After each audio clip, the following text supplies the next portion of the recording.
Assalamualaikum warahmatullahi wabarakatuh. Halo semua, perkenalkan nama saya Siti Kartika Putri dengan NIM A40123185.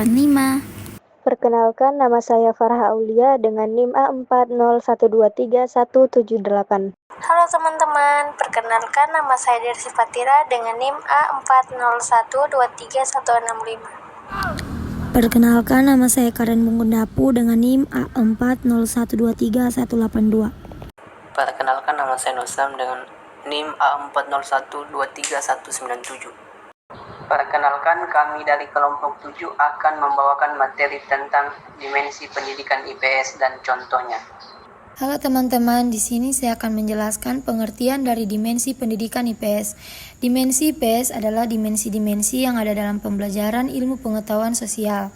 Dimensi-dimensi tersebut meliputi pengetahuan, keterampilan, nilai dan sikap, serta tindakan. Menurut Sapria, program pendidikan IPS yang komprehensif adalah program yang mencakup 4 dimensi, yaitu dimensi pengetahuan, dimensi keterampilan, dimensi nilai dan sikap, dimensi tindakan. Selanjutnya yaitu yang pertama, dimensi pengetahuan. Setiap orang memiliki wawasan tentang pengetahuan sosial yang berbeda-beda. Ada yang berpendapat bahwa pengetahuan sosial meliputi peristiwa yang terjadi di lingkungan masyarakat tertentu. Ada pula yang mengemukakan bahwa pengetahuan sosial mencakup keyakinan-keyakinan dan pengalaman belajar siswa. Pengetahuan mencakup 4 hal diantaranya, yaitu yang pertama, fakta, informasi spesifik mengenai peristiwa, objek, atau fenomena sosial yang dapat dibuktikan. Kedua, konsep, definisi atau pengertian yang disimpulkan dari sekumpulan fakta yang memiliki ciri-ciri yang sama. Yang ketiga, generalisasi, paduan dari 2 atau lebih konsep yang memberikan pemahaman lebih luas mengenai fenomena sosial. Selanjutnya, dimensi keterampilan. Pendidikan IPS sangat memerhatikan dimensi keterampilan. Di samping pemahaman dalam dimensi pengetahuan, kecakapan mengolah dan menerapkan informasi merupakan keterampilan yang sangat penting untuk mempersiapkan siswa menjadi warga negara yang mampu berpartisipasi secara cerdas dalam masyarakat demokratis. Dimensi keterampilan. Yang pertama, keterampilan meneliti. Keterampilan yang diperlukan untuk mengumpulkan dan mengolah data. Yang kedua, keterampilan berpikir. Sejumlah keterampilan berpikir banyak berkontribusi terhadap pemecahan masalah dan partisipasi dalam kehidupan masyarakat secara efektif untuk mengembangkan keterampilan berpikir pada diri siswa. Perlu ada penguasaan terhadap bagian-bagian yang lebih khusus dari keterampilan berpikir tersebut secara melatihnya di kelas. Yang ketiga, keterampilan partisipasi sosial. Dalam belajar IPS, siswa perlu dibelajarkan bagaimana berinteraksi dan bekerja sama dengan orang lain. Keahlian bekerja dalam kelompok sangat penting karena dalam kehidupan masyarakat, begitu banyak orang menggantungkan hidup melalui kelompok. Yang keempat, keterampilan berkomunikasi. Pembelajaran adalah cara mendewasakan seseorang.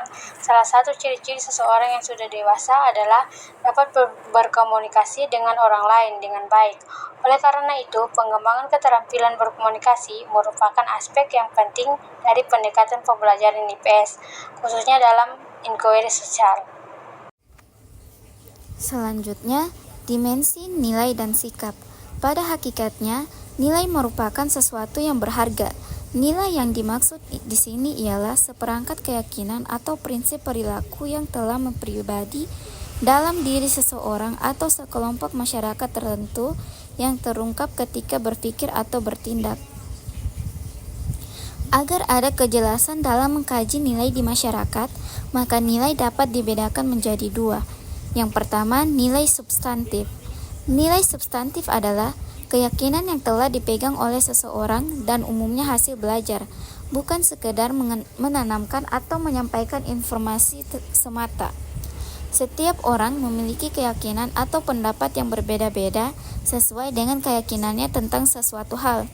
Misalnya, setiap anggota keluarga akan berbeda pandangannya mengenai suatu hal, walaupun berasal dari satu keluarga yang sama, namun tetap akan berbeda.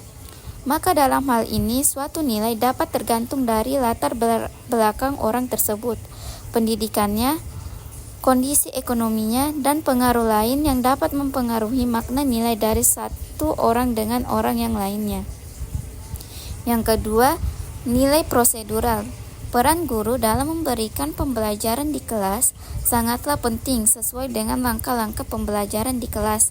Maka nilai-nilai prosedural yang perlu dilatih atau dibelajarkan antara lain nilai kemerdekaan, toleransi, kejujuran, menghormati kebenaran, dan menghargai pendapat orang lain. Nilai-nilai ini merupakan kunci nilai yang dapat menyokong terciptanya masyarakat yang demokratis, seperti toleran terhadap pendapat yang berbeda, menghormati pribadi orang lain, dan menghargai bukti yang sama, serta bekerja sama. Selanjutnya, dimensi tindakan.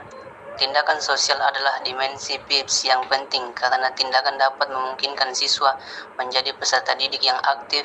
Mereka pun dapat belajar berlatih secara konkret dan praktis dengan belajar dari apa yang diketahui dan terpikirkan tentang isu-isu antar untuk dipecahkan sehingga jelas apa yang akan dilakukan dan bagaimana caranya. Para siswa belajar menjadi warga negara yang efektif di masyarakat. Adapun contoh dari dimensi tindakan yaitu kegiatan dalam memecahkan masalah kelas seperti cara berorganisasi dan bekerja sama. Misalnya, siswa usia 5 tahun memberikan pendapat kepada gurunya tentang tempat-tempat piknik apa saja sebagai alternatif dan mana yang akan dipilih. Jadi kesimpulannya yaitu, dimensi IPS adalah dimensi-dimensi yang ada dalam pembelajaran ilmu pengetahuan sosial. Dimensi-dimensi tersebut meliputi pengetahuan, keterampilan, nilai, dan sikap, serta tindakan.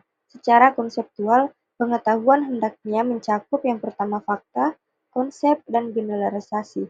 Yang dipahami oleh siswa, fakta adalah data yang spesifik tentang peristiwa, objek, orang, dan hal-hal yang terjadi.